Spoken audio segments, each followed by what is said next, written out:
untuk yang dagang berapa persen dia ngambil untung. Di dalam ilmu muamalah Islam, di dalam prinsip bisnis Islam, tidak ada batasan berapa persen kita ngambil untung. Tidak ada batasan. Silakan barang harganya 1.000 dijual 1.000.000, enggak apa-apa, asal mau orangnya tuh. Sebab innamal bai'u antaradi, jual beli itu saling suka.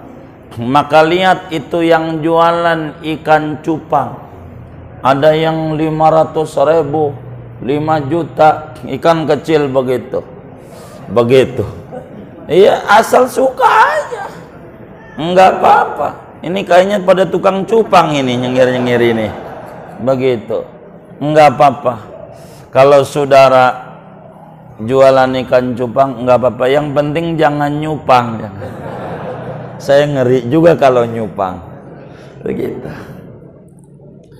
Enggak apa-apa. Berapa aja. Cuman itu namanya prinsip bisnis dalam Islam. Tar di depan. Pada kajian kita tentang ekonomi Islam dari Fathul Muin ini, mudah-mudahan bulan depan udah masuk ya. Udah masuk belum ya? Oh belum ya? Sholat belum? Zakat? Puasa? Haji? Ziarah Nabi? Masih lama ya. Bila itu sudah, nanti kita masuk ekonomi Islam. Dalam prinsip ekonomi Islam tak ada batas. Silakan ngambil untung sebanyak-banyaknya. Boleh. Namun karena Islam ini adalah al-Islam aqidah wa syariah wa akhlak. Ini Sunni begitu. Kalau Syiah, Islam aqidah, syariah wa imamah. Bedanya kan begitu antara Sunni sama Syiah. Ente jangan ikut si A, si B aja. Itu begitu. Maka Islam itu bukan sekedar prinsip, tapi ada teknis, namanya etika bisnis. Maka di samping bisnis itu ada prinsip bisnis, ini bakal jadi entrepreneur. Ada juga etika bisnis. Rasulullah Shallallahu Alaihi Wasallam menyatakan dalam hadis yang sahih, berbicara yang kedua ini, rahimallahu mra'an samhan fil bai' wa samhan fil syira. Allah berikan rahmat banyak, maknanya Allah berikan sukses, maju, untungnya, bisnisnya makin langgeng, awet, cakep, makin besar. Bila dia samhan fil bai' wa samhan fis syira, bermurah diri dalam menjual dan bermurah diri di dalam membeli. Jangan terlalu besar mengambil untung, begitu. Jangan terlalu besar mencekek pembeli kalau kita penjual, kalau kita pembeli. Kenapa? Karena kita harus ada bawahan yang disebut downline, distributor, agen, tunggal, sampai pedagang eceran. Harus dipikirin. Maka seperti bisnis-bisnis rokok, itu adalah bisnis Islami. Rokok. Ada rokok namanya Ji Samsu 234. Ji Samsu, jiwaku sampai surga. Ji Samsu, jiwaku sampai surga. Bagaimana biar jiwaku sampai surga? 2, 3, 4. Jangan ditinggal. 2, 3, 4. 2 sholat subuh, 3 sholat maghrib, 4 asar zuhur, asar isya. Ini jisam.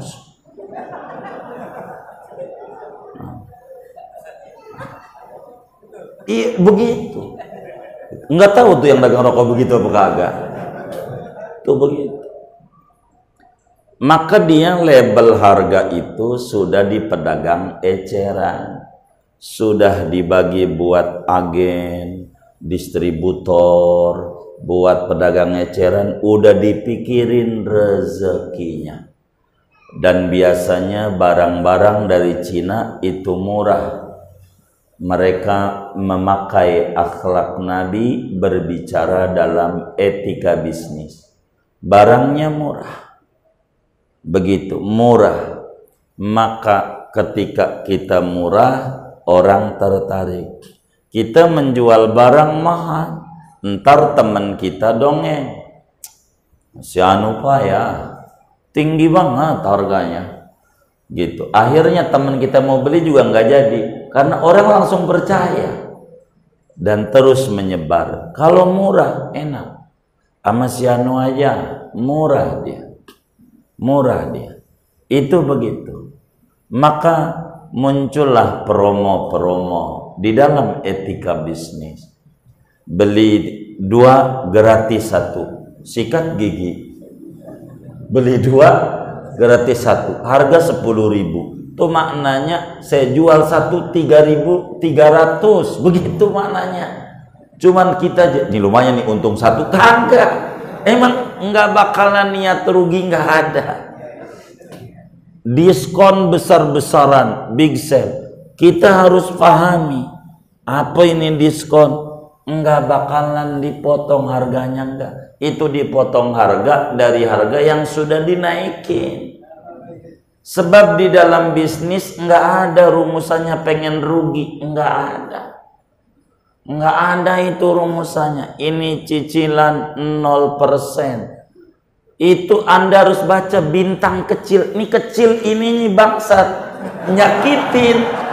Bener nggak? Itu kecil tuh. Jadi harus dibaca yang kecilnya tuh. Nggak ada namanya bisnis pengen rugi, kagak ada. Itu kan bagaimana menjaring nasabah. Itu begitu. Menjaring nasabah begitu. Kami itu dulu begitu dalam bisnis. Kami sering dalam berbagai orang asuransi itu. Dulu bisa kayak sholat sehari 5 kali. Kalau nggak SMS ditelepon.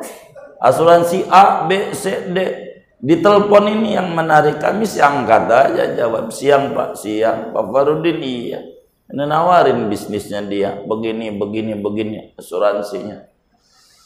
Saya tanya benefitnya apa? Dia jawab, nih mohon maaf. Kalau seumpama Bapak meninggal dunia, ini umpama nih Pak, gitu kata dia.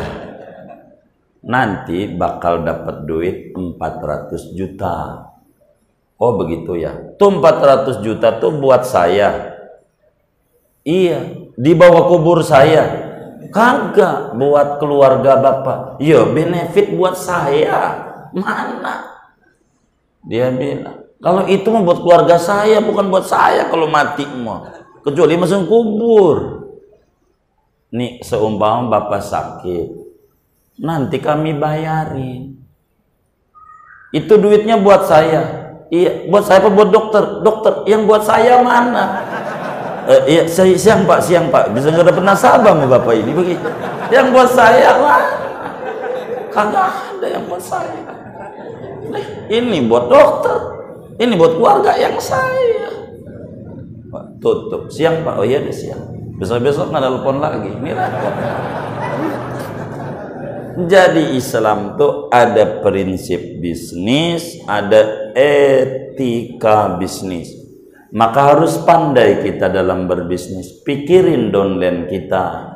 Kalau beli banyak, bedain harganya. Kalau beli dikit, bedain. Kalau kita menjadi bagian produksi, maka orang kalau beli sama kita harga harus sama.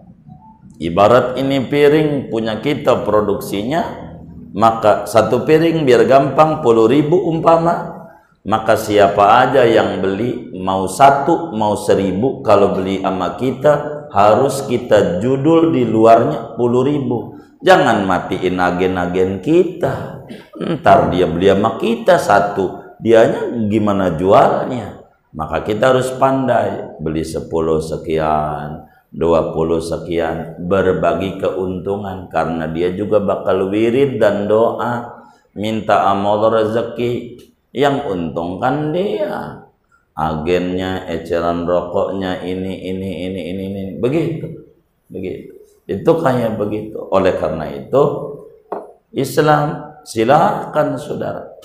Biasanya yang tanpa batas keuntungan, istilah dalam dunia bisnis black market namanya.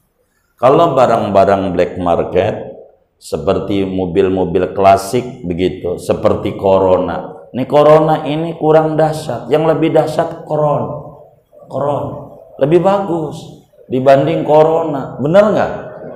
Gitu. Bagusan mana Corona sama Corona? Corona bagusan. Itu begitu dalam dunia otomotif begitu. Jadi prinsip bisnis harus dilapisi etika bisnis. Tanpa itu bisnis kita bakal gagal, hanya temporer gitu, enggak bisa dia dalam berbisnis. Jadi untung tidak ada batas dalam prinsip, tapi Islam datang bukan sebatas prinsip, tapi selalu mengedepankan akhlak dan etika di dalam berbisnis. Dan ini yang harus dipakai. Kalau udah akhlak, tidak akan lepas dari prinsip. Begitu. Karena ada prinsipnya. Dan itu kita harus pandai cara mengaturnya. Wallahu a'lam.